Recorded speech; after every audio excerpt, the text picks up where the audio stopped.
During this time of social isolation, it's a great time to adopt a pet. I'm joined by Melissa Stevenson from the Kingston Humane Society, and I understand you've got some good news for us, Melissa. Yes, we actually opened our adoptions up again. It will be done a lot more different this time. We are only accepting applications online. People can call in if they like, or they can apply online. Unfortunately, the building is still closed to the public, but we are slowly starting to get some animals adopted. That's great news, and I know it's been a service that everybody has really missed, and we're just in time for kitten season. It looks like it's already started. Who have you got with you today? Yeah, this one's so new that he doesn't even have a name yet. We got a box of 9 of them in yesterday. Now, they aren't available for adoption yet. It'll take another few weeks before they're available, but kittens are starting. Yeah, and it's just amazing. I always think, there's so much more spaying and neutering, and I know you guys don't let anything out without being fixed, Yeah. but it still seems like kitten season, it's just kitten season. It is. There's no way around it, and that's why we're starting to do our adoptions now. We're hoping to get some that are in our foster homes adopted out and make that space when the shelter does open up for these new guys that are coming in. Now, I know that the whole point is to get homes for all the pets that are in the Humane Society, but be realistic. This is not just a quick fix for this time of social isolation. This is a forever situation. And I had a cat that lived for 22 years. So you are making a commitment here. So what advice do you have for people to think about before they just come rushing out and saying, well, I'm lonely and I think I'd like a pet? Yeah, well, they definitely need to make sure that everyone in the home is on board with the idea of bringing in a pet. And they do need to make sure that they are ready for that lifetime commitment of that pet as well.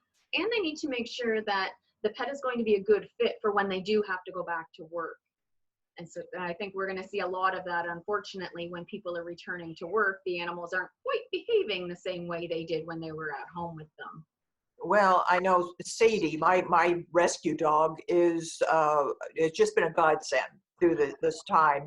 She forces me to get out and take walks that I probably wouldn't do otherwise, and she's always so pleased to see me, and it has been great. But I'm thinking when I start going out again, she's going to really miss all this one-on-one attention all the time. So I used to always say when I had cats, I wouldn't have one. I'd have two, because if you have one, they drive you crazy. If you have two, they drive each other crazy.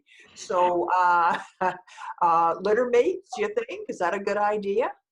Yes, we definitely encourage litter mates as long as the potential adopter is financially able to commit to having two, because that is a bit of a financial burden having two. So they need to be able to take that on as well. But definitely, it is nice for them to have a little friend. It is, and kittens play rough, and they play. They're way tougher than puppies. That was always my experience. Yeah. So things have changed as far as you don't come in and take a look at everything that's in cages.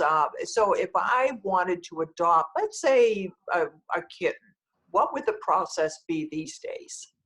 Sure. Yeah. So like you said, we are closed right now, but what we're doing is we're putting 5 or 6 animals on our website at a time that are available for adoption. So if you saw somebody that you liked, you would apply for them online. And then we're actually doing Zoom meetings with potential adopters and with the fosters who have the animal currently. And then what we'll do is we'll arrange for the new owner to come in and pick the animal up through social distance regulations. That's a good idea. Now, run the pricing past me again. Well, it depends on what you want. We do have a variety of prices and they are all up to date on our website. So it just depends on if you're getting a kitten or if you're getting a senior or maybe somebody with special needs. That will vary. Okay. Now, if someone isn't the computer savvy, doesn't have a computer, and they're watching us on the regular TV channel, how can they go about adopting a pet?